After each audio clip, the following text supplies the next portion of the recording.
এর অন্যতম কারণ হলো যে দেরি করা হয়, এরপরে অনেক দিন হয়ে যায়, ততক্ষণে আসলে আর ওই আগের মতো মন মানসিকতা এবং সেরকম পরিবেশ পরিস্থিতি প্রেক্ষাপট আর থাকে না, দেরি হয়ে যায়।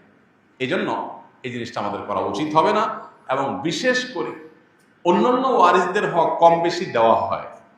দুইজন ভাই থাকলে তারা নিজেরা ঠিকই ভাগ বন্টন করেন, একটা মিলমিশের মধ্যে, একটা বোঝাপড়ার মধ্যে তারা আসেন। যেই লোকটা বঞ্চিত থাকে পরিবারের বাপের বা মায়ের সম্পদের মধ্যে, তার নাম হলো বোন। ভাইরা মা, এক্ষেত্রে একটা ঘোড়া যুক্তি শয়তান আমাদের মনের মধ্যে তৈরি করে দেয়, সেটা হলো বোনকে বিয়ে দিতে অনেক টাকা খরচ হয়েছে, কয়েক লাখ টাকা খরচ হয়েছে।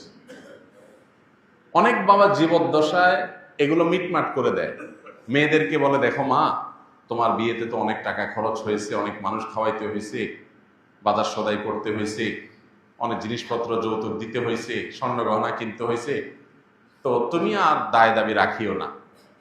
এটা অনেক মা অনেক বাবা বলেন। খুবই গর্হিত এবং জঘন্য একটা কাজ।